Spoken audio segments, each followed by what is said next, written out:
Dan kita sebagai anggota LPF yang bergabung dalam doa ini, baik yang rutin maupun yang memiliki waktu tertentu bergabung, kita adalah saudara-saudara yang boleh dikatakan terpanggil untuk berdoa. Maka dengan kesediaan kita untuk memberikan waktu berdoa, kita telah mengembalikan suatu harmoni dalam kehidupan masyarakat, yakni membawa jiwa-jiwa kepada Allah dalam doa-doa kita. Dan juga terutama membuat hati kita aman, membuat hati kita damai, membuat panggilan kita sebagai orang Kristen itu sungguh-sungguh terjadi. Karena lewat doalah kita bisa bertemu dengan Tuhan dalam situasi yang hening di batin kita, dalam kata-kata yang bisa kita haturkan kepada Allah. Maka karena situasi masyarakat modern yang begitu kesibukannya begitu banyak sekali kesibukan masyarakat modern. Sibuk, baik sibuk dengan dirinya, sibuk dengan pekerjaannya, sibuk dengan segala hal yang banyak sekali menyita pikiran dan hati, sehingga memang perkataan Santo Padre Pio ini masih aktual sampai sekarang. Saat ini katanya masyarakat tidak berdoa, karena itulah banyak terjadi kehancuran. Oleh sebab itu kita ingin menjadi pribadi-pribadi yang berdoa. Dan setiap malam anggota LPF itu berdoa. Berarti kita sungguh menjadi suatu tatanan yang membuat suatu harmoni kedamaian di antara umat beriman, karena kita mau menyisihkan waktu kita atau membuat suatu prioritas tertentu sebelum istirahat pada malam hari, kita berkumpul dari berbagai tempat untuk berdoa bersama. Setelah kita selesai dari pekerjaan kita, dari rutinitas kita setiap hari, dari pekerjaan kita yang membuat kita sibuk dan kadang kita mabuk dengan pekerjaan itu, kita menyisihkan waktu kita 1 jam bersama dalam Love Praying Family berdoa, meneduhkan hati kita untuk kembali berkomunikasi dengan Allah. Kita bersyukur kepada Tuhan karena dari berbagai tempat kita bisa menjaring suatu jaringan yang kuat di antara kita agar kita sungguh menjadi komunitas yang berdoa. Terima kasih atas kesempatan ini. Malam ini kita merenungkan tentang apa itu doa dan bagaimana Padre Pio berdoa sehingga dia memang adalah pendoa yang sejati. Pertama-tama kita melihat dulu apa itu artinya doa. Santa Teresa Lisieux mengatakan doa adalah ayunan hati. Santa Teresa kanak-kanak Yesus mengatakan bahwa doa itu adalah ayunan hati. Satu pandangan sederhana ke surga. Satu seruan syukur dan cinta kasih di tengah percobaan dan di tengah kegembiraan. Jadi Santa Teresa ini memberikan satu definisi kepada kita apa itu arti doa, dan ini dicatat dalam Katekismus Gereja Katolik. Santa Teresa, kanak-kanak Yesus, mengungkapkan suatu definisi doa yang sangat indah bagi kita. Santa Teresa mengatakan doa adalah ayunan hati kita. Artinya sebentar kita mengayunkan hati kita ke surga. Jadi doa itu membawa hati kita ke surga. Tadi malam kita merenungkan semoga nama kita tercatat di surga. Malam ini kita berbicara tentang arti doa, tentang doa. Dan Padre Pio pendoa sejati menjadi sesuatu harmoni dan sinkronisasi dari permenungan kita tadi malam. Kita melihat Santa Teresa ini mengatakan bahwa doa itu adalah pandangan sederhana ke surga. Satu seruan syukur dan cinta kasih di tengah pencobaan dan di tengah kegembiraan. Jadi Santa Teresa memberikan kepada kita satu definisi bahwa doa itu adalah ayunan hati kita, satu pandangan sederhana ke surga, satu seruan syukur, dan cinta kasih. Cinta kasih itu kita katakan dalam doa itu bukan hanya di tengah kegembiraan, tapi suatu cinta kasih, seruan syukur, baik di tengah percobaan maupun di tengah kegembiraan. Itu dikatakan oleh Santa yang kita cintai ini, Santa Teresa dari kanak-kanak Yesus. Tadi malam kita melihat juga merenungkan tentang bahwa kita ini ingin tercatat nama kita di surga. Maka kita sekarang melihat hidup kita ini adalah suatu perjalanan ke surga. Jadi hidup kita di dunia ini suatu journey, suatu itinerary, suatu persiapan, perjalanan ke surga. Oleh sebab itu, kita perlu mempersiapkan hati kita, mengarahkan pandangan kita kepada Allah. Bagaimana cara kita mengarahkan pandangan kita kepada Allah? Itu adalah lewat doa. Hati kita terarah kepada Allah lewat doa. Kita mempersiapkan diri dalam perjalanan itu menuju surga lewat doa. Maka dikatakan memang Santa Teresa dari kanak-kanak Yesus, doa itu memang mengayunkan hati sejenak ke surga. Karena di sanalah tempat kita, tempat asal kita, dan warga kenegaraan kita yang hakiki. Kita di sana merasakan definitif sebagai putra dan putri Bapa, mengalami kebahagiaan. Maka dengan doa itu, kita mempersiapkan perjalanan, kita memberikan bekal dalam perjalanan kita. Itu adalah cara kita mengarahkan pandangan kita kepada Allah. Karena kita nanti kita menuju ke sana sekarang. Kita sedang berjalan menuju itu. Walaupun kita hidup dan sedang Zoom sekarang, sedang berdoa bersama dalam Love Praying Family ini, sesungguhnya adalah bagian dari perjalanan kita menuju surga. Oleh sebab itu, memang perlulah kita senantiasa berdoa. Karena hidup kita ini adalah suatu perjalanan. Perjalanan apa? Perjalanan menuju surga. Maka doa itu sangat penting. Mengambil peranan yang sangat penting dalam hidup kita. Walaupun kita masih di dunia ini, kita telah mengarahkan pandangan kita ke surga. Kita telah memberikan waktu bagi hidup kita, bagi diri kita sendiri untuk sebentar dalam doa itu mengarahkan pandangan kita ke surga supaya kita tidak salah jalan. Karena kita ini kalau ada hal yang kita tuju, misalnya kita mau menyetir, mau kemana, kita mengarahkan pandangan kita ke depan supaya kita tidak terjadi hal-hal yang tidak diinginkan dalam perjalanan. Begitu juga dengan mengarahkan pandangan kita ke surga dalam doa, artinya supaya kita tidak terjadi sesuatu yang mencelakakan jiwa kita dalam perjalanan, supaya kita selamat sampai ke tujuan. Oleh sebab itu memang doa merupakan prasyarat penting agar kita kelak sampai ke surga. Itu dikatakan oleh katekismus kita. Jadi doa itu merupakan suatu prasyarat yang sangat penting agar kelak kita sampai ke surga. Karena memang doa itulah yang mengarahkan kita ke surga. Semacam kekuatan dalam perjalanan kita. Kita mengayunkan hati kita ke surga, kata Santa Teresa dari kanak-kanak Yesus. Maka perlu kita catat bahwa memang doa merupakan prasyarat penting agar kita kelak sampai ke surga. Maka berbahagialah Bapak Ibu, anggota LPF yang mau selalu menyediakan waktunya untuk berdoa. Baik berdoa bersama maupun berdoa secara pribadi. Saya tahu anggota LPF yang tercinta ini banyak yang berdoa secara kelompok-kelompok kecil. Ada yang 3 orang, ada yang 2 orang, ada yang 4, 5. Saya tahu itu, bahwa anggota LPF memang sungguh-sungguh pendoa.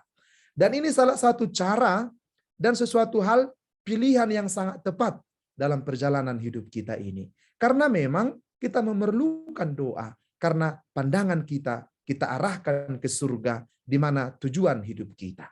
Walaupun kita sekarang di dunia ini, kita sedang berjalan menuju ke sana.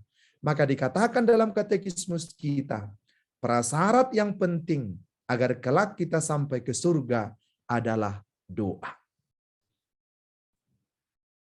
Kemudian ini kembali dikatakan oleh katekismus Gereja Katolik kepada kita nomor 2559.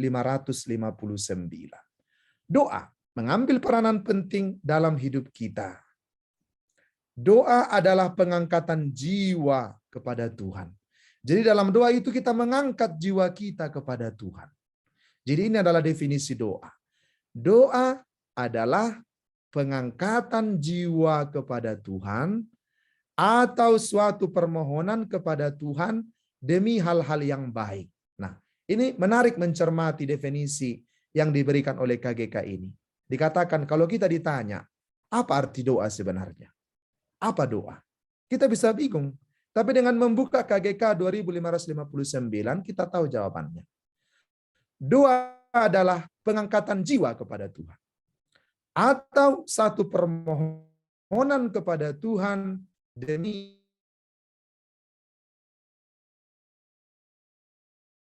hal-hal yang baik.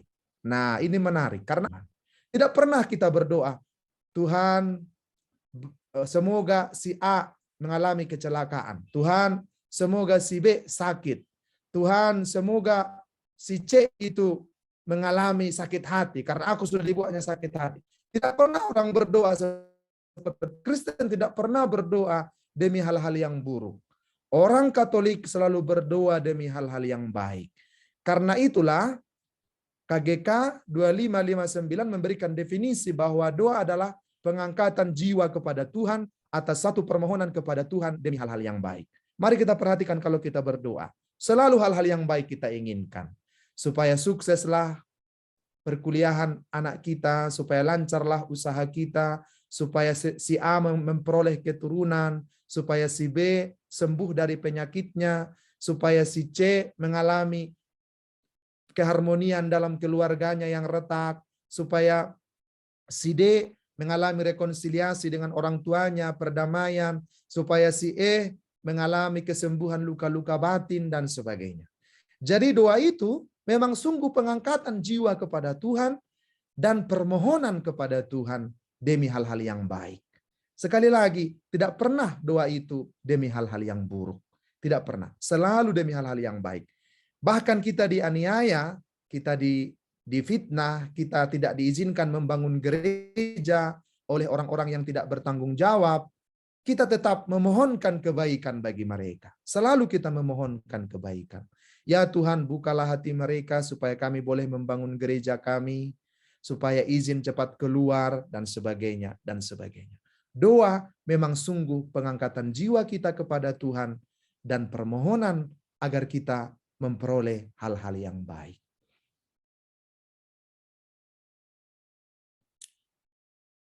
Jadi sekarang mari kita bertanya tentang tempat. Dari mana kita berdoa?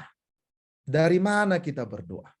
Apakah kita berdoa dari ketinggian kesombongan dan kehendak kita?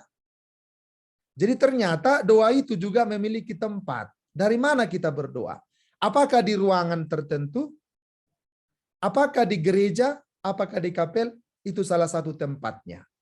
Tapi tempat batiniah perlu menjadi disposisi batin kita untuk berdoa. Dari mana seseorang berdoa? Dari kerendahan hati. Tidak pernah seseorang itu berdoa dari ketinggian, selalu dari kerendahan. Maka dikatakan oleh Mazmur 130 ayat 1, dari jurang yang dalam aku berseru kepadamu ya Tuhan. Tuhan, dengarkanlah suara permohonanku. Dari hati yang rendah dan penuh sesallah kita berdoa. Maka dikatakan dalam Lukas, siapa yang merendahkan diri akan ditinggikan. Jadi kita itu berdoa selalu dari posisi yang rendah. Karena kita menghadap Allah yang maha tinggi. Memohon sesuatu yang baik dari Allah yang maha tinggi. Kita berdoa dari disposisi batin. Dari jurang kenistaan kita. Dari kerendahan kita. Bukan dari kesombongan kita. Maka kita melihat memang satu perumpamaan yang kita lihat dalam gambar berikut ini bahwa dikisahkan dalam penginjil Lukas ada dua orang yang masuk ke dalam bait Allah. Satu orang Farisi dan satu orang pemungut cukai. Orang Farisi selalu memuji diri, Tuhan, saya telah memberikan persepuluhan, saya berpuasa setiap minggu, dan saya memberikan persembahan. Pastilah doaku ini saya dengar. Tapi ini yang di belakangku ini loh, aku tidak seperti pemungut cukai ini loh yang di belakangku. Tetapi pemungut cukai itu kita melihat dia menengadah ke atas pun dia tidak berani. Dia menepuk dadanya, menebah dadanya dan mengatakan, Tuhan, aku tidak layak, aku ini orang berdosa. Dan Yesus bertanya kepada para rasul, menurutmu siapakah dari kedua orang itu yang kembali sebagai orang yang dibenarkan? Dan para rasul menjawab, permungut cukai itu. Itu yang dibenarkan oleh Tuhan. Maka kita lihat memang posisi batin kita dalam berdoa adalah sesuatu yang merendahkan diri di hadapan Allah. Bukan dengan kesombongan. Kerendahan hati adalah dasar doa. Karena dikatakan oleh Santo Paulus, kita perlu rendah hati dalam berdoa karena kita tidak tahu bagaimana sebenarnya harus berdoa. Roh Kuduslah yang berdoa bagi kita. Maka supaya kita mendapat anugerah doa, supaya kita sungguh-sungguh menjadi pribadi yang pendoa, memang kita harus bersikap rendah hati di hadapan Allah. Segala yang kita terima ini berasal dari Allah. Dan bila saat Allah ingin mengambilnya kembali, itu hak Allah.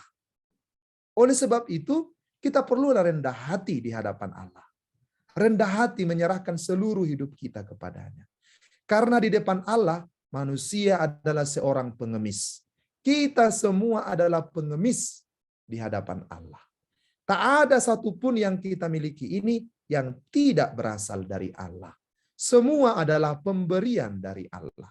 Oleh sebab itu, kita perlu bersikap rendah hati di depan Allah. Karena Allah yang menganugerahkan segala-galanya bagi kita. Maka prinsip yang sangat penting dalam dasar doa kita adalah kerendahan hati ini. Kita semua, baik apa yang kita miliki, bahkan hidup kita sendiri, nyawa kita sendiri adalah milik Allah. Oleh sebab itu, di depan Allah kita memang adalah seorang pengemis. Kemudian kita melihat doa Bapa Kami itu sebagai model doa. Doa Bapa Kami adalah model untuk segala doa. Mengapa Bapa Kami menjadi model untuk segala doa? Karena dalam doa Bapa Kami ini terdapat semua unsur yang dibutuhkan oleh manusia. Pertama, kita memuliakan Allah, memohon Allah meraja di dalam hidup kita. Allah meraja dalam kehidupan manusia. Dan kemudian kita memohonkan supaya kita bisa hidup di dunia ini, di dunia nyata ini, kita perlu makan dan minum. Maka dalam doa Bapa Kami juga disertakan, berikanlah kami rezeki yang secukupnya pada hari ini. Setelah kita mengalami kepenuhan bahwa jasmani dan rohani kita dipenuhi, kita juga sebagai manusia yang tidak pernah luput dari kesalahan, perlulah saling mengampuni dan memaafkan. Maka dalam doa Bapa Kami disebut, ampunilah kesalahan kami, seperti kami pun mengampuni yang bersalah kepada kami. Kemudian diteruskan lagi, jangan bawa kami kepada pencobaan, bebaskanlah kami dari yang jahat, dan seterusnya. Maka kita lihat memang doa Bapa Kami itu menjadi model untuk segala doa. Di sana kita menginginkan kehendak Allah yang terjadi dalam hidup kita. Dan datanglah kerajaan Allah bagi kita. Kita tidak memaksakan kehendak kita, tapi kita memohonkan sesuatu bagi kita demi kesejahteraan jasmani dan rohani, dan juga kita yang hidup di dunia karena tidak luput dari segala dosa dan kesalahan, kita saling mengampuni. Jadi memang doa Bapa Kami menjadi salah satu, menjadi model segala doa, menjadi model untuk doa-doa kita. Karena juga diajarkan oleh Yesus Kristus sendiri, dan kita lihat isinya memang adalah sungguh-sungguh yang dibutuhkan oleh kehidupan manusia, baik antara manusia sendiri dengan Allah penciptanya, maupun antara manusia sendiri yang hidup secara horizontal bersama. Maka doa Bapa Kami sungguh menjadi model bagi kita. Suatu waktu bisa kita dalam permenungan dalam LPF, nanti dalam pengajaran tertentu bisa kita masuk lebih dalam tentang doa Bapa Kami ini. Kemudian kita sekarang melihat lebih khusus kepada Padre Pio. Kita sudah tahu bahwa mengenal siapa Padre Pio karena sudah beberapa kali disebutkan tentang riwayat hidupnya, tentang ajaran-ajarannya. Tapi perlulah kita juga melihat kilas balik sedikit supaya kita tidak lupa. Kita setiap tanggal 23 September memestakan atau memperingati Santo Padre Pio. Kami keluarga Fransiskan, pesta ini menjadi peringatan ini menjadi pesta. Apalagi kami Kapusin, ini menjadi pesta karena dia seorang dari Ordo Fransiskan Kapusin. Kita melihat bahwa kelahirannya itu 25 Mei 1887 dan meninggal 23 September 1968. Itu proses singkat dari riwayat hidupnya. Kemudian dia proses beatifikasi dibuka tahun 1982. Jadi sudah lama. Kemudian Santo Yohanes Paulus kedua ya membeatifikasi Padre Pio tanggal 9 Mei 1999. Jadi Paus Yohanes Paulus kedua lah yang membeatifikasi Padre Pio ini karena dia masih mengenal dia dalam hidupnya. Kemudian 16 Juni 2002 dikanonisasi, artinya menjadi orang kudus. 2002 berarti Santo Padre Pio sudah menjadi santo 20 tahun. 20 tahun yang lalu. Maka kita melihat bahwa memang Santo Yohanes Paulus kedua yang membeatifikasi dan juga mengkanonisasi Padre Pio adalah Santo Yohanes Paulus kedua juga. Kita melihat bagaimana kehidupan rohani Padre Pio itu dibangun sehingga dia menjadi pendoa yang sejati. Hidup rohani Padre Pio itu dibangun dalam 5 hal, boleh dikatakan sebagai garis besarnya. Pertama, misa kudus. Misa kudus. Kemudian yang kedua, pengakuan dosa. Yang ketiga, Bunda Maria. Yang keempat, sengsara Yesus. Dan yang kelima, para malaikat. Jadi hidup rohani Padre Pio dibangun dalam kelima pilar ini. Kelima tonggak ini. Pertama, misa kudus. Kedua, pengakuan dosa. Ketiga, Bunda Maria. Keempat, sengsara Yesus Kristus. Dan kelima, para malaikat. Nah, sekarang kita lihat satu persatu bagaimana hal itu dihidupi oleh Padre Pio. Padre Pio melihat misa kudus adalah peristiwa paling penting dalam kehidupannya. Paling penting. Mengapa saya katakan paling penting? Karena dalam misa itu Padre Pio bertemu secara langsung dengan pribadi Kristus yang mengorbankan dirinya. Dikisahkan dalam riwayat hidupnya bahwa kalau merayakan misa, Padre Pio mau sampai ekstasi merayakan misa. Dan bisa berjam-jam lamanya dia merayakan misa. Dan memandang hosti kudus itu begitu sangat lama. Sering juga dia menangis pada saat merayakan Ekaristi. Kita melihat gambar ini pun wajahnya seperti sedih, seperti menangis. Dia melihat pengorbanan Yesus yang sungguh-sungguh nyata di depannya. Maka tak jarang Padre Pio ekstase saat merayakan misa. Sungguh dia hayati, sungguh dia masuk ke dalam misa kudus itu. Walaupun berjam-jam Padre Pio kadang merayakan misa, tetapi umat yang mengikuti misa yang dipimpin oleh Padre Pio tidak pernah merasa bosan atau meninggalkan. Mereka justru semakin kusuk. Semakin kusuk. Mungkin beda dengan kita ya. Panjang sedikit khotbah pastor sudah mulai kita gelisah. Panjang kali khotbah pastor ini. Cepatlah selesai. Kami mau pulang. Mau piknik ini. Nah, umat yang bersama dengan Padre Pio begitu senang. Kalau Padre Pio yang memimpin misa. Dan sungguh merasakan kehadiran Tuhan ya. Bukan berarti kalau bukan Padre Pio yang memimpin misa tidak ada hadir Tuhan. Tidak, tapi hayatan Padre Pio akan misa itu sungguh-sungguh misa. Nah, sekarang pertanyaan kita adalah apakah kita kehadiran Yesus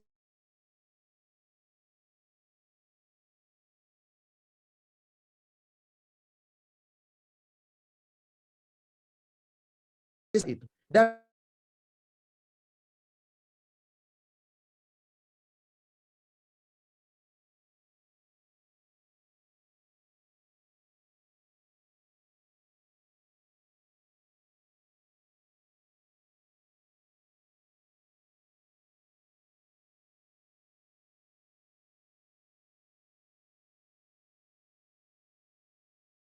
kita lihat bahwa apakah kita masih misa pada hari Minggu? Sungguh-sungguhkah kita merayakan, menghayati misa itu pada hari Minggu? Dan sekarang tidak ada lagi alasan pandemi. Pandemi sudah selesai. Ya, belum begitu selesai, tapi sudah melandai. Oleh sebab itu, kita tidak boleh lagi ada alasan untuk tidak misa. Dan banyak umat dan saya kira juga banyak anggota LPF juga bukan hanya misa hari Minggu, tapi juga mengikuti misa harian dengan rajin. Misa harian dengan rajin. Seperti Padre Pio. Padre Pio sungguh mencintai misa karena memang selain dia yang merayakannya, dan dia sungguh merenungkan misteri Kristus di dalam perayaan Ekaristi itu. Mari kita lihat setiap misa suci yang didengarkan dengan penuh bakti menghasilkan dalam jiwa-jiwa kita pengaruh yang mengagumkan, rahmat rohani, jasmani yang berlimpah yang kita sendiri tidak kita ketahui. Lebih mudah bagi bumi untuk berada tanpa matahari dibandingkan tanpa kurban suci misa. Maka Santo Padre Pio mengatakan, setiap misa suci yang didengarkan dengan penuh bakti, katanya, menghasilkan di dalam jiwa-jiwa kita pengaruh yang mengagumkan. Ada pengaruh yang mengagumkan bagi orang yang selalu ikut merayakan Ekaristi, mendengarkan misa setiap hari. Entah kita sadari atau tidak. Kita menerima banyak sekali rahmat rohani dan jasmani dari perayaan Ekaristi itu. Kita sadari atau tidak, kita menerima rahmat itu. Dan itu dikatakan oleh Santo Padre Pio. Maka dikatakan oleh Santo Padre Pio, katanya, dunia ini lebih baik tanpa matahari dibandingkan tanpa kurban misa suci. Tanpa kurban misa. Karena apa? Dalam misa itu adalah Kristus sendiri yang mengorbankan hidupnya. Maka dikatakan oleh Santo Agustinus, misa itu adalah korban Golgota yang tidak berdarah. Artinya dalam kurban misa itu kita kembali mengenangkan kurban salib Yesus Kristus di atas bukit Golgota, dan sekarang itu kembali dikurbankan di atas altar. Pengambilan bagian yang suci dalam sengsara Yesus. Dalam misa itu kita mengambil bagian yang suci dalam sengsara Yesus. Jadi Bapak Ibu, saudara-saudariku yang terkasih, selain daripada jam kerahiman, jam 3 sore itu kita merenungkan sengsara Yesus secara khusus, tapi Padre Pio juga memesankan kepada kita bahwa misa itu juga adalah pengambilan bagian yang suci di dalam sengsara Yesus. Segala yang Tuhan derita di dalam sengsaranya, kata Santo Padre Pio, saya derita juga. Sebanyak mungkin yang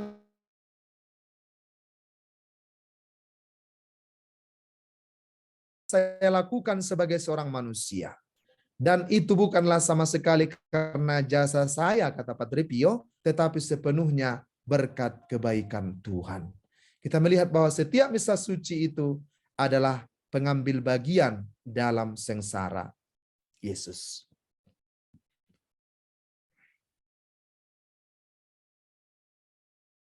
Dan apa artinya komuni bagi Padre Pio? Padre Pio melihat komuni itu adalah kerahiman dari luar dan dari dalam. Jadi kerahiman Allah. Jadi artinya pada saat kita menyambut komuni, kita itu menerima kerahiman Allah baik dari luar diri kita maupun dari dalam diri kita. Komuni suci dikatakan oleh Padre Pio adalah suatu pelukan. Kita seperti dipeluk oleh Allah dalam hidup kita. Dipeluk oleh cintanya. Dilindungi oleh kerahimannya. Sehingga setiap kali kita menyambut komuni, kita sungguh dipeluk oleh Allah. Allah bersatu dengan diri kita. Menyatu dengan manusia yang berdosa lewat komuni. Bersatu di dalam hidup kita sendiri. Kita dipeluk oleh Allah dalam komuni suci itu. Maka mari kita semakin menghayati Ekaristi itu di dalam kehidupan kita. Kemudian yang kedua adalah yang menopang hidup rohani Santo Padre Pio sebagai pendoa yang sejati adalah pengakuan dosa. Pengakuan dosa. Padre Pio selain dia melayankan sakramen pengakuan dosa kepada umat, Padre Pio juga mengatakan penting sekali kerasulan pengakuan dosa. Maka di paroki-paroki kita, bila ada berlangsung pengakuan dosa, mari kita dengan semangat, dengan bahagia menimba rahmat dari sakramen pengakuan dosa itu. Dan apabila pun tidak disiapkan, jangan segan-segan meminta pastor yang dikenal untuk mengaku dosa. Padre Pio melihat bahwa penting umat itu mengaku dosa. Penting kita juga menggalakkan kerasulan pengakuan dosa. Karena dirasa begitu sangat penting mendengarkan pengakuan dosa itu, maka suatu waktu terjadi bilokasi dalam hidup Padre Pio. Padre Pio mengalami bilokasi ke Basilika Santo Petrus. Walaupun dia berada di Santo Giovanni Rotondo di Foggia, tapi badannya bisa berada sekaligus di dua tempat. Satu di San Giovanni Rotondo, satu ada di Basilika Santo Petrus. Di sana dia mendengarkan pengakuan dosa seorang perempuan yang membutuhkan bimbingannya. Luar biasa. Jadi Padre Pio memang mengalami mukjizat bilokasi. Dia bisa berada di dua tempat dalam waktu yang bersamaan.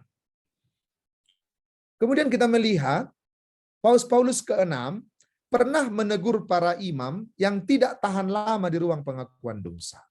Paus ke-6 pernah menegur para imam yang tidak tahan lama di ruang pengakuan dosa. Jadi ini adalah juga menjadi teguran bagi kami. Kami harus rajin, entah umat itu datang atau tidak, kami harus duduk di ruang pengakuan dosa kalau memang sudah ada jadwal. Dan memang tidak selalu boleh dikatakan sesuatu yang membuat nyaman duduk di tempat pengakuan dosa itu berjam-jam. Mendengarkan dosa setiap orang yang berbeda-beda, dengan aroma yang berbeda-beda juga. Maka memang tidak selalu kita bisa selalu kuat. Tetapi Paus ke-6 menegur imam yang tidak tahan lama di ruang pengakuan dosa. Karena di situ umat bertemu dengan tahta kerahiman Allah. Di sana manusia diperdamaikan dengan Allah, diperdamaikan dengan gereja. Maka bagi Padre Pio pengakuan dosa itu begitu sangat penting. Dan itu adalah sebagai salah satu penopang dari kehidupan rohaninya. Sekarang kita bertanya, apakah kita masih rajin menerima pengakuan dosa?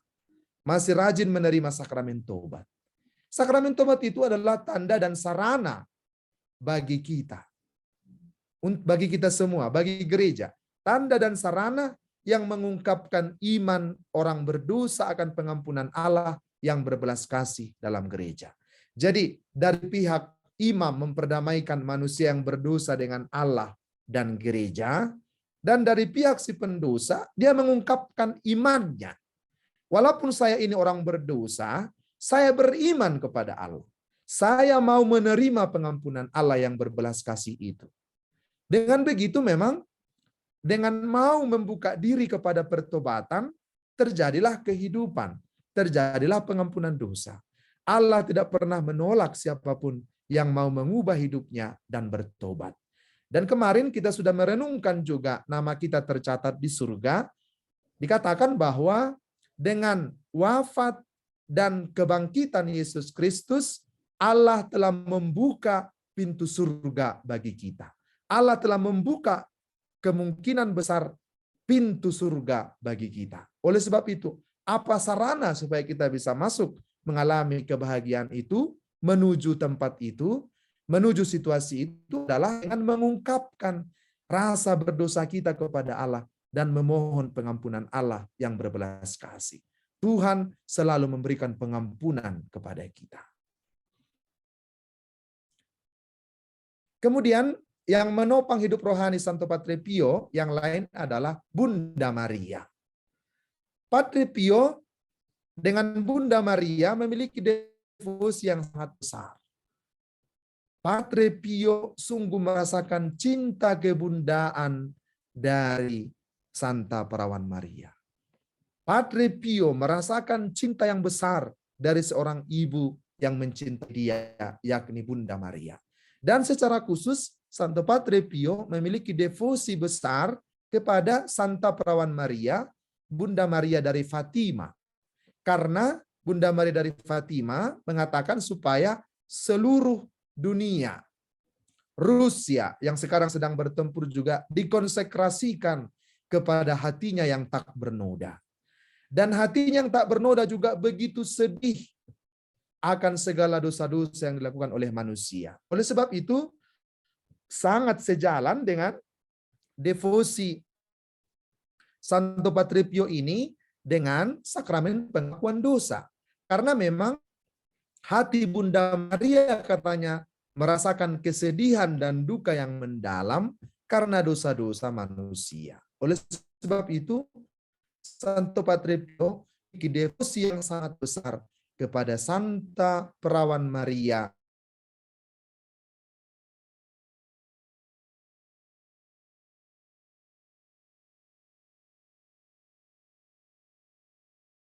Pio bahwa pernah juga Santa Perawan Maria menampakkan diri kepada Padre Pio sekurang-kurangnya 1 kali dalam perayaan Ekaristi. Dikatakan bahwa pada saat misa Bunda Maria pernah menunjukkan diri kepada Santo Padre Pio. Padre Pio mencatat begini, dengan penuh perhatian Maria menemaniku ke altar pada pagi hari. Seakan-akan dia tidak mempunyai apa-apa untuk dipikirkannya, selain agar aku mengisi hatiku dengan afeksi-afeksi yang kudus. Aku merasakan api yang misterius dari hatiku yang aku tidak dapat mengerti.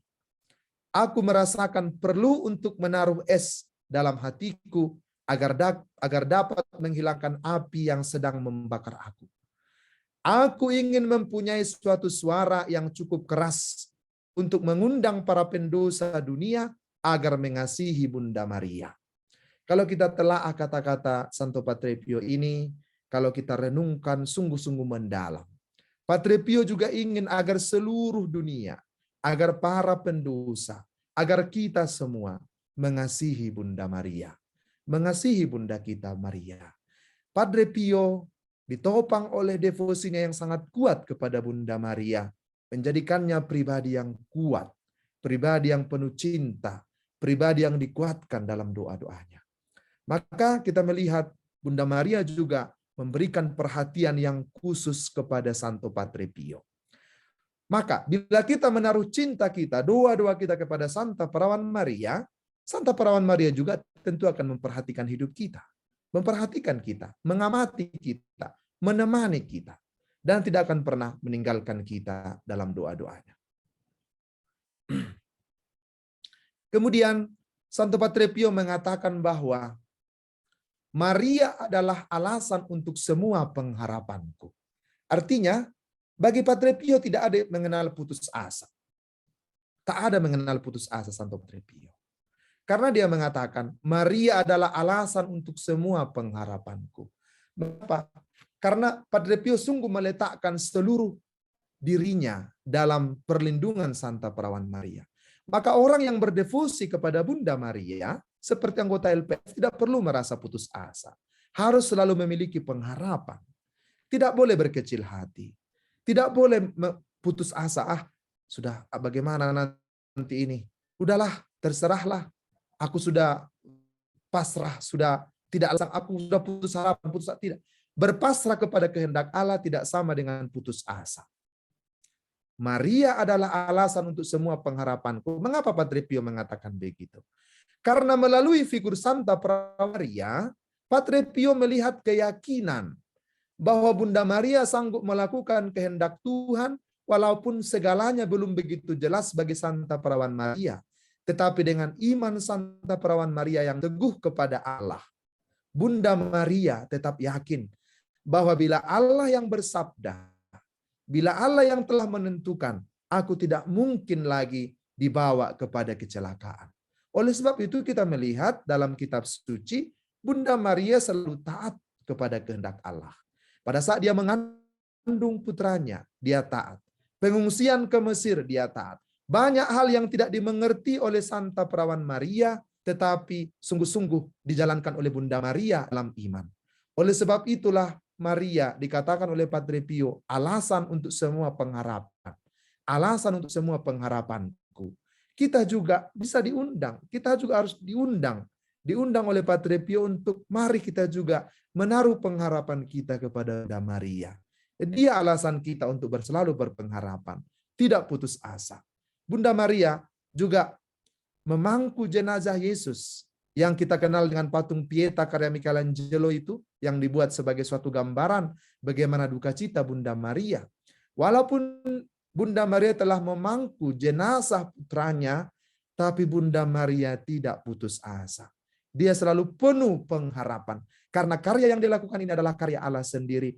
Maka di dalam Allah tidak ada keputusasaan. Kita tidak boleh putus asa. Sebagai orang Katolik yang mempercayai Bunda Maria yang menyertai hidup kita, kita tidak pernah boleh putus asa. Bapak Ibu, saudara-saudariku yang terkasih. Maka Padre Pio, kata-kata Padre Pio ini sungguh menjadi menggugah hati kita. Maria adalah alasan untuk semua pengharapanku. Dan dikatakan oleh Padre Pio, ketika berbicara tentang Bunda Maria, Padre Pio berkata, setiap rahmat datang melalui tangannya. Luar biasa. Setiap rahmat datang melalui tangan Bunda Maria. Maka bila kita berdoa memang, Salam Maria penuh rahmat, Tuhan serta. Dan juga ada satu gelar kepada Bunda Maria diberikan, Bunda pengantara segala rahmat. Karena dialah pribadi yang penuh rahmat. Tidak pernah dalam kitab suci perjanjian lama sebelumnya dikatakan bahwa pribadi Musa itu penuh rahmat. Elia penuh rahmat. Hanya gelar itu diberikan kepada Bunda Maria. Bunda Maria. Dan itu diungkapkan oleh malaikat sendiri pada saat Bunda Maria mau mengandung Yesus Kristus dalam rahimnya. Kata-kata itu keluar dari mulut malaikat Gabriel, malaikat Allah. Salam hai engkau yang dikaruniai, Tuhan menyertai engkau. Ave Maria, gratia plena. Salam Maria penuh rahmat. Itu kita doakan setiap kita mendoakan Salam Maria. Dan Padre Pio meneguhkan iman kita ini.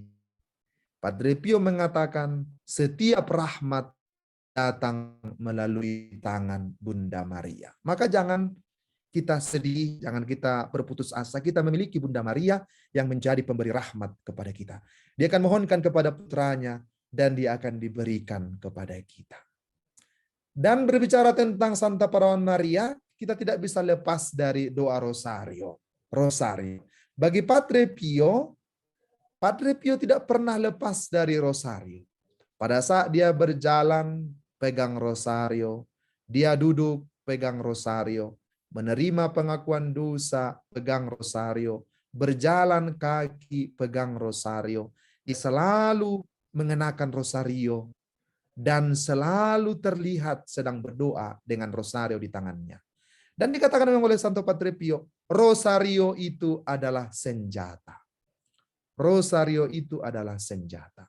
Maka pernah dikatakan oleh Santo Padre Pio pada saat menjelang berselang kira-kira beberapa hari sebelum kematiannya, dia mengatakan kepada buder-buder muda yang ada di sekitar, tolong ambil senjataku di jubahku. Para saudara-saudara Kapusin itu bingung, senjata yang mana yang dimaksud Padre Pio. Mereka cari-cari di jubah Padre Pio yang digantungkan di pintu. Tolong cari itu senjataku. Nah, lalu mereka menemukan di saku jubah itu satu rosario. Dan diberikan kepada Santo Padre Pio. Kami tidak menemukan senjata di jubahmu, Padre Pio. Kami hanya menemukan satu rosario. Lalu Padre Pio mengatakan, bukankah ini senjata? Ini adalah senjata kita melawan setan dan melawan segala kejahatan. Jadi bagi Padre Pio, rosario itu adalah senjata melawan tipu muslihat setan. Maka dikatakan oleh Santo Padre Pio, seorang Kristen yang tidak memiliki rosario adalah seperti seorang serdadu atau prajurit yang tidak memiliki senjata. Atau seorang Kristen tanpa rosario adalah seperti serdadu atau seperti tentara yang tidak memiliki senjata. Maka kita melihat sungguh bahwa kalau kita sebagai orang Katolik, sebagai orang Kristen, perlu kita menghayati rosario ini. Karena dengan rosario itulah kita dapat semakin merenungkan apa kehendak Allah di dalam hidup kita. Dan semakin tunduk kepada kehendak Allah seperti Bunda Maria. Maka Padre Pio mengajarkan kepada anak-anak rohaninya, dikatakan kepada anak-anak rohaninya, ada yang tentara, ada yang guru, ada yang banyak sekali anak-anak rohani Santo Padre Pio. Dia berpesan kepada anak-anak rohaninya begini, setiap kalian memiliki waktu luang, katanya, setelah kalian telah menuntaskan kewajiban negara, kalian harus berlutut dan berdoa rosario. Berdoalah rosario di depan sakramen Maha Kudus atau di depan sebuah salib. Jadi Santo Padre Pio mengingatkan anak-anak rohaninya untuk tekun berdoa rosario. Kalau ada waktu luang, mari berdoa rosario. Kalau kamu telah selesai melakukan tugasmu, berdoalah rosario. Berdoalah rosario di depan sakramen Maha Kudus atau di depan sebuah salib. Jadi Padre Pio juga menunjukkan hal praktis bagaimana cara berdoa rosario kepada anak-anak rohaninya. Bukan berarti kita tidak boleh berdoa rosario, kata Padre Pio, di tempat lain. Karena Padre Pio juga saat berjalan juga selalu berdoa rosario. Maka kita juga diundang. Pada malam hari ini oleh Padre Pio diingatkan agar kita juga sungguh mencintai dan memberikan waktu luang untuk berdoa rosario. Kata Padre Pio, seorang Kristen yang tidak memiliki rosario adalah seperti seorang serdadu yang tidak memiliki senjata, atau seperti seorang militer yang tidak memiliki senjata. Tentang Bunda Maria juga Santo Padre Pio mengatakan kepada kita, ingatlah, kamu harus ingat, katanya, bahwa engkau di surga bukan hanya memiliki seorang bapa, tapi juga seorang ibu. Nah, jadi luar biasa. Di surga, kata Padre Pio, kamu harus ingat bahwa kita tidak hanya memiliki seorang bapa, tapi juga seorang ibu. Maka dikatakan, mari kita menyerahkan seluruh hidup kita kepada Bunda Maria. Dia adalah segala kemanisan, segala kemurahan hati, belas kasih, kebaikan dan cinta untuk kita. Karena dia adalah ibu kita. Nah, kita melihat bahwa di surga kita tidak hanya memiliki bapa, tapi juga memiliki ibu. Jadi Santo Padre Pio ini memberikan pesan-pesan yang sangat afektif kepada kita, yang sangat menyentuh hati kita, yang memang lahir dari hidup rohaninya yang sangat mendalam. Saudara-saudariku yang terkasih, apalagi yang membuat Santo Padre Pio semakin dekat dengan Allah dalam doa adalah dengan merenungkan sengsara Yesus sendiri. Kita para devosan, termasuk juga devosan kerahiman ilahi, sering merenungkan sengsara Yesus. Dan Santo Padre Pio juga tidak lepas dari merenungkan sengsara Yesus. Hidup rohaninya, hidup doanya dibangun dengan merenungkan sengsara Yesus. Oleh sebab itu kita melihat Santo Padre Pio bukan hanya merenungkan itu sambil menangis, tapi juga akhirnya pada selama 50 tahun dia dianugerahi luka-luka suci Tuhan kita Yesus Kristus. Dia adalah imam stigmatis yang pertama, pastor yang pertama menerima stigmata. Kita melihat bagaimana Santo Padre Pio begitu bersatu dengan Yesus yang menderita. Dia mengatakan bahwa lewat jalan salib itulah kita menemukan makna pengorbanan dan cinta Tuhan kepada kita. Kita tahu bahwa jalan salib itu adalah devosi Fransiskan yang tradisional. Ya. Dengan merenungkan perhentian-perhentian jalan salib, Padre Pio dipimpin untuk menolong orang menyadari betapa buruknya dosa. Maka semakin kita sering merenungkan sengsara Yesus, kita akan semakin menyadari bahwa memang dosa-dosa kita itu sangat buruk. Mengerikan. Dengan begitu kita akan semakin takut untuk berdosa.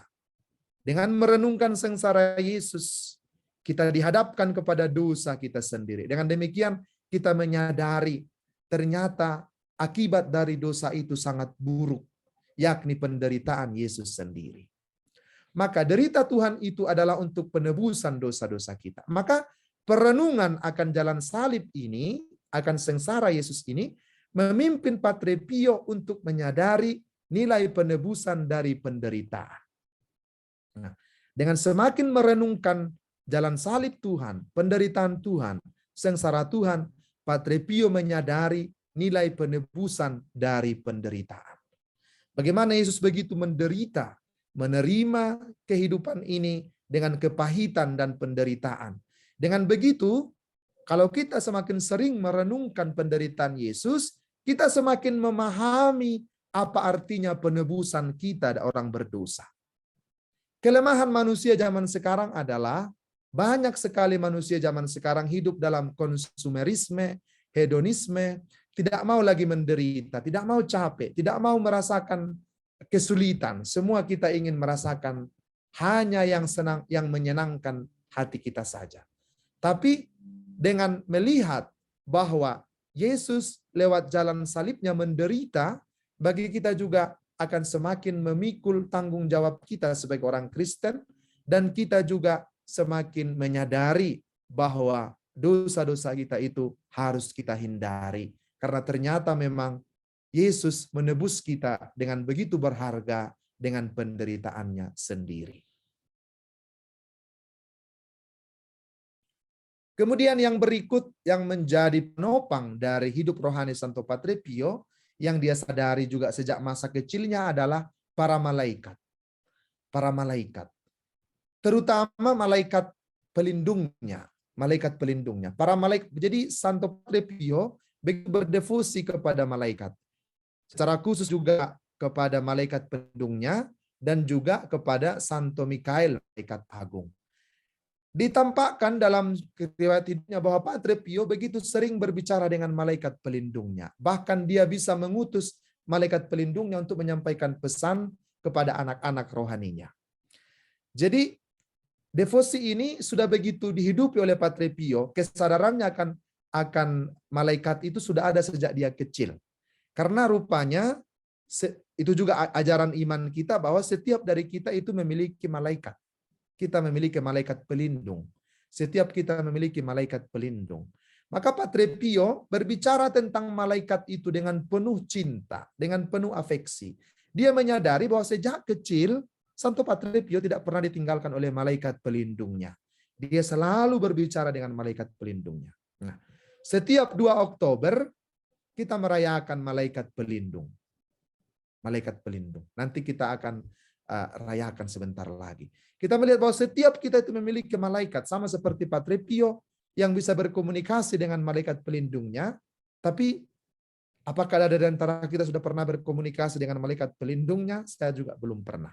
Tapi harus kita sadari bahwa memang kita itu memiliki malaikat pelindung sebagaimana Santo Padre Pio. Sejak kecil malaikat pelindung itu menampakkan diri kepada Santo Padre Pio. Kalau waktu kecil juga seperti anak kecil dia menunjukkan dirinya. Dan disadari oleh Padre Pio bahwa malaikat pelindungnya ini menolong Padre Pio dalam panggilannya. Membantu dia dalam masa novisiatnya, dalam masa studinya untuk menjadi imam. Karena kita tahu Padre Pio itu sejak masuk biara, kesehatannya itu rapuh. Dia bukan seorang yang kesehatannya prima. Kesehatannya itu rapuh. Tapi justru dia yakin karena berkat pertolongan dari malaikat pelindungnya lah dia mampu menjalani panggilannya sampai akhir dan juga membantu dia mempersiapkan diri menjadi imam dalam studi-studinya. Pertanyaan dalam refleksi bagi kita adalah apakah kita mau dipimpin oleh malaikat? Apakah kita pernah berdoa kepada malaikat pelindung kita? Apakah kita pernah mengatakan malaikat pelindungku temani saya malam ini? Malaikat pelindungku, saya mau pergi ke kota A, dampingi saya, jauhkan mara bahaya, mari berjalan bersamaku, engkau di belakang, engkau di depan, samping, kiri, kanan, untuk melindungi aku. Jadi Padre Pio menyadarkan kita bahwa memang malaikat pelindung itu sesuatu yang ada, bukan suatu ilusi, bukan dongeng. Malaikat pelindung itu sungguh ada, dan itu menemani Padre Pio sejak masa kecilnya. Sejak dia masuk novis dan juga kemudian pada saat dia menjadi imam, persiapannya menjadi imam juga dibantu oleh para malaikat, secara khusus malaikat pelindungnya. Maka dalam satu surat 20 April 1915, Padre Pio mengajarkan satu doa. Kepada anak rohaninya dia mengatakan, ulangi doa yang indah ini, kata Padre Pio. Malaikat Allah, kebaikan dari Bapa Surgawi, memercayakan engkau untuk menjaga aku. Terangilah, lindungilah, dan pimpinlah aku sekarang dan selama-lamanya. Jadi Padre Pio mengajarkan satu doa kepada anak rohaninya untuk menyadari kehadiran malaikat pelindungnya. Malaikat Allah, kebaikan dari Bapa Surgawi memercayakan engkau untuk menjagaku. Terangilah, lindungilah dan pimpinlah aku sekarang dan selama-lamanya. Maka mulai malam ini, Bapak Ibu, saudara-saudariku yang terkasih, mari kita menyadari kehadiran dan keberadaan malaikat pelindung kita satu sama lain. Ada malaikat pelindung saya, ada malaikat pelindung ibu, ada malaikat pelindung bapak. Semua kita diberikan oleh Allah yang dikatakan sebagai kebaikan dari Bapa Surgawi untuk melindungi kita dalam wujud seorang malaikat yang selalu melindungi kita. Sayangnya kita sering kurang menyadari bahwa ada malaikat pelindung itu bersama dengan kita. Dan malaikat pelindung itu menolong Padre Pio untuk menjadi suci. Dan juga pada saat Padre Pio merasakan serangan-serangan iblis untuk jatuh ke dalam dosa, untuk diserang oleh iblis, Padre Pio menyadari dan memohon pertolongan dari Padre Pio, dari malaikat pelindungnya untuk melindungi Santo Padre Pio dari godaan-godaan setan. Jadi mengalami serangan-serangan iblis, Santo Padre Pio percaya bahwa malaikat pelindung ada untuk menolongnya. Agar Santo Padre Pio tetap kuat dalam mengalami serangan-serangan iblis yang datang kepadanya. Maka kita juga kalau kita merasa cemas, merasa takut, berada dalam pencobaan atau dalam kesulitan, jangan lupa memohon pertolongan dari malaikat pelindung yang diberikan Allah kepada kita. Ada malaikat itu bersama kita. Dia ada untuk menjaga kita. Karena dia memang ditugaskan oleh Allah untuk menjaga kita. Malaikat pelindung itu akan menolong kita terlepas dari kesulitan dan ancaman setan dan dari dosa-dosa. Maka kita melihat juga peranan malaikat ini dalam hidup Padre Pio. Padre Pio tidak tahu bahasa Prancis dan tidak tahu bahasa Yunani. Tapi bila ada surat-surat yang datang dikirim kepadanya dalam bahasa Prancis dan Yunani, Santo Padre Pio dapat mengerti isi surat itu. Dia paham isi surat itu. Suatu waktu ditanya oleh saudara-saudaranya, Padre Pio berkata, saya diajarkan oleh malaikatku untuk mengerti dan memahami surat ini. Jadi ini sesuatu hal yang istimewa yang diterima oleh Padre Pio. Walaupun dia tidak mengerti bahasa-bahasa yang berbeda, tapi ternyata malaikat itu mengajarkan dan membantu Padre Pio untuk memahami isi surat-surat yang datang kepadanya. Dan bukan hanya isi surat-surat. Kalau ada juga yang mengaku dosa datang kepada Padre Pio dalam bahasa Inggris, dalam bahasa Prancis, dalam bahasa yang lain yang datang mengaku dosa kepadanya, Padre Pio dapat memberikan pesan-pesan yang sangat mengena dan juga memberikan pesan-pesan rohani yang sungguh sesuai dengan harapan orang-orang yang datang mengaku dosa itu. Bisa dia mengerti segala percakapannya. Karena katanya, malaikat pelindungnya yang mengajarkan dan membisikkan kepadanya apa arti dari perkataan orang itu. Dan itu menjadi sesuatu yang istimewa bagi Padre Pio. Oleh sebab itu, saudara-saudariku yang terkasih, apakah kita menyadari apa yang telah dibuat oleh Padre Pio ini menjadi juga kekuatan bagi kita? Maka mari kita ingat kata-kata peneguhan dari Padre Pio ini bagi kita malam ini. Prayer is the best weapon we possess, the key that opens the heart of God. Doa adalah senjata yang terbaik yang kita miliki. Kunci yang membuka hati Allah.